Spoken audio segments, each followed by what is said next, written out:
What the scariest true story you know? I grew up in a funeral home. I helped out in the office. When I was about 15, we got a call from a man whose wife and infant baby had been murdered in cold blood. There were very few clues. It made headlines. Cops set up surveillance at the viewing. It was heartbreaking, as the mother was holding the baby in her arms. I was asked to take the flower cards and periodically get the husband and ask if he recognized the names. I then photocopied them and put them back. I did it because I was a key. People knew me, and I was unobtrusive. I talked to the husband quite a bit. He seemed devastated and shaken. The cops told me they had an eyewitness to someone leaving the house the day of the murder. The witness was a 3-year-old girl. She recognized the man leaving. It was the husband's best friend. Turns out that the friend and the husband had made a pact to kill each other's families and run off with their secretaries. The little girl identified the friend, and I guess one of the cracked. They both went to jail on multiple counts, all on the testimony of a 3-year-old. I still cannot believe to this day that that man stood right beside me, multiple times, and I had no clue. I don't think I ever looked at life the same way after that. Edit. Thanks for the awards, but the wholesome award? Lol. My great aunt woke up in the middle of the night. She heard her dog making these low growls. She was single at the time and living alone in her ranch-style home. She walked out to her living room to check things out. She didn't see or hear anything out of the ordinary, so she decided to make sure her door and front windows were locked. Door was locked. First window she checked was locked.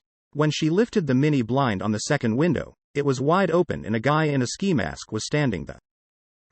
She said he laughed this evil laugh and said, "Party time," then he started to climb in. She screamed that she had a gun. Her dog started barking his head off. The would-be rapist decided to bolt. My aunt did get a gun after that and learned how to use it. I can't even think about what would have happened to her if she didn't have her dog to warn her sad face.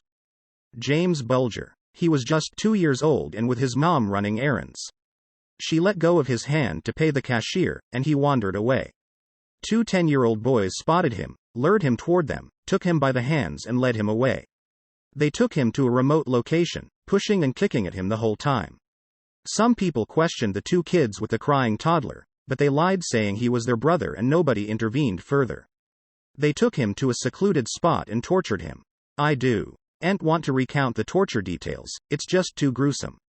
They left his body on some railroad tracks hoping that being run over by a train would make it look like an accident.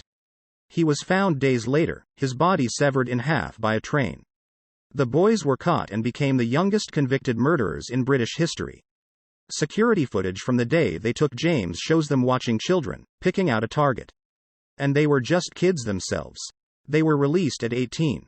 One of them is CK in jail for possessing child abuse photos on his computer.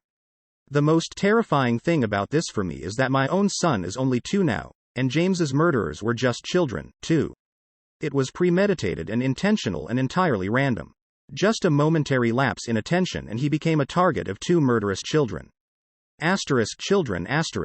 To think that children younger than my stepson are capable of such a thing. Everything about this case is just horrifying. My dad worked in a morgue during college in the 60s. One time on the night shift he was training a recent hire who was wheeling a body down the hallway. The body was under a sheet but all of a sudden started to sit up. The guy immediately freaked out, ran out the doors and quit. Apparently a dead body can have muscle contractions in the abs causing it to start sitting up. The more you know, I guess. Copied from Wikipedia. Donguele Rosalite. The 19th of May 1983 to the 10th of January 2000. Was a Lithuanian girl who was sold as a sex slave in Sweden in late 1999. Her mother had abandoned her when she was 14 years old and left for the USA. When she was 15 to 16 years old, she was sent from Lithuania by an older man who pretended to be her boyfriend. He promised her a job as a berry picker in Sweden and gave her a fake passport. When she arrived in Sweden, a man welcomed her and locked her in an apartment in Malmö. He said she had to pay him 20,000 kroner for her passport and the transportation from Lithuania to Sweden. She soon understood she would be working as a prostitute.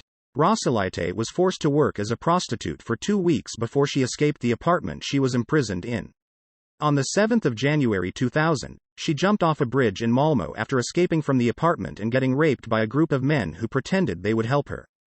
She died 3 days later at a hospital. Her case stirred much debate on human trafficking. Everything to do with Haj Mohammed Mesfewi.